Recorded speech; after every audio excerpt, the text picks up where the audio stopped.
जय गुरु जी, शुक्राना गुरु जी। गुरु जी की प्यारी प्यारी संगत को जय गुरु जी। संगत जी, एक प्यारा सा सत्संग है अंकल का, आपको साझा करती हूँ। ये अक्टूबर का सत्संग है संगत जी। एक अंकल जी की बेटी का ऑपरेशन हुआ था बहुत बड़ा, तो वो उनकी बेटी को बहुत दूर जाना था।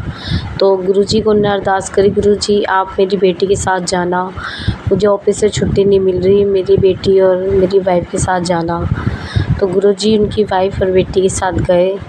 उनको ऑफिस में बहुत इंसल्ट फील हुई, ऑफिस में बेइज्जती हुई और वो परेशान होने लगे, क्या करूं मैं, जॉब छोड़ दूं, क्या करूं। तो जितनी हमारी बेइज्जती होती है उतनी गुरुजी परीक्षा लेते हैं संगत जी।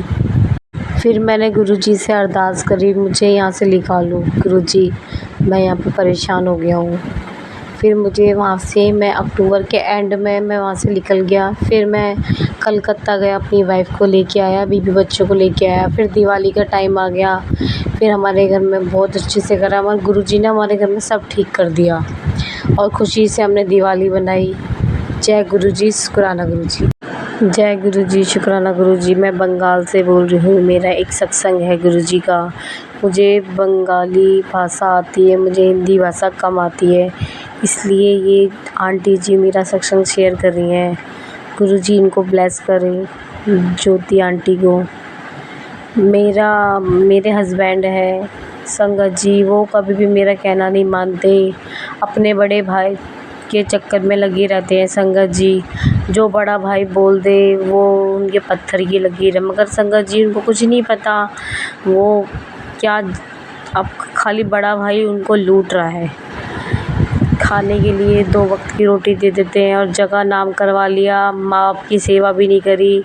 बाहर रहता था, अब यहाँ आ गया, जगह भी नाम करवा ली, सब कुछ नाम करवा लिया ना उनको। बस सब बड़े भाई उनके हाँ में हाँ करते हैं, पता नहीं क्या कर रखा है ऐसा संगत जी, मुझे नहीं पता गुरुजी उनने मेरे पति को क्या कर रखा है।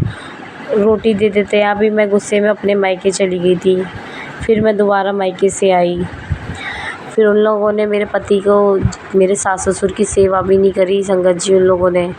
मैंने सेवा करी सास ससुर जी की। ससुर जी जो ज़मीन लिख के गए हैं हमारे नाम, वो भी मेरे पति से साइन करवा लिया, मेरे पति से साइन करा ली। संगत जी मेरा एक बेटी है, मुझे उसकी शादी करनी है और वो तो हम पे तो अब इतना भी नहीं रहा, उन्हें धोखे से मेरे पति से साइन करवा लिया। बोल रहे थे शादी करोगे तो दे देंगे हम। अब संगत जी मेरी बेटी का रिश्ता तय हो गया, अब मुझे पैसों की ज़रूरत है। अब उनको बोला तो बोल रहे हैं मैं नहीं दूँगा, जगह नहीं बिक रही, कौन खरीदेगा जगह, ये है वो है। फिर मैंने अपने भाई को बुलाया मायके से, फिर मेरे भाई ने धमकाया, फिर उनने आधे जाके पूरे गांव में बोल दिया जो ज़मीन खरीदेगा हम उसको मारेंगे बहुत, कोई भी ज़मीन नहीं खरीदेगा। संगत जी बताओ, संगत जी इतना भी लालच होता है क्या? राम वाला भाई सतयुग में था, ये तो कलयुग है संगत जी। कौन कौन भाई आजकल, भाई ना देखो संगत जी, ना बाप ना बिटिया, सबसे बड़ा रुपया है संगत जी। आजकल का टाइम ये चल रहा है, बहुत कम लोग होते हैं जो सच्चे भाई प्यार करते हैं। मेरे हस्बैंड तो इतना प्यार करते हैं उनसे, पर वो मेरे पति से नहीं प्यार करते, खाली मेरे पति के पैसों से प्यार करते हैं संगत जी। संगत जी फिर उन्हें हमारे घर भी आधा ले लिया, हमें टूटा फूटा दे दिया। अब संगत जी मेरा घर भी टूटा फूटा पड़ा है। अब मैं, इतनी बारिश हो रही है, कैसे घर बनवाएं हम, कैसे घर बताएं, आप बताइए, ऐसे थोड़ी ना होता है। गुरुजी आप देखो इनको, ऐसे कर रहे हैं ये। अब धीरे धीरे बन रहा है, हमारा सामान भी उसी में रह गया, सब कुछ ले लिया उन लोगों ने, हमारा सामान भी सब कुछ ले लिया। अब क्या करें संगत जी, अब मिस्त्रियों को लगा है, काम चल रहा है। बस मुझे तो गुरुजी पे विश्वास है, गुरुजी जो करेंगे अच्छा करेंगे, कोई बात नहीं। लालच जो करता है गुरुजी देखते हैं, किसी की जगह हड़पता है, गुरुजी बैठे हैं हिसाब करने वाले। इसलिए मेरे पति को अब समझ आता है मेरा भाई कितना धोखा दिया है। अब क्या रोने से फ़ायदा, मैं अपने पति को कब से समझा रही थी मत पढ़ो मत पढ़ो, मगर वो समझे ही नहीं संगत जी। इसलिए विश्वास करिए, आँख बंद करके किसी भी विश्वास नहीं, आँख खोल के करिए, कोई आपका सच्चा साथी है नहीं है। जय गुरु जी, शुक्राना गुरु जी।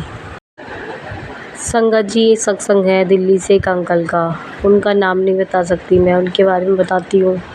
अंकल जी कहीं ऑफिस में नौकरी करते थे।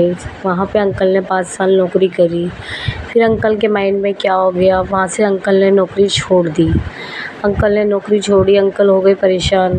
क्या पता गुरुजी परीक्षा ले रहे थे, जब तो वो अंकल गुरुजी से मिले भी नहीं थे।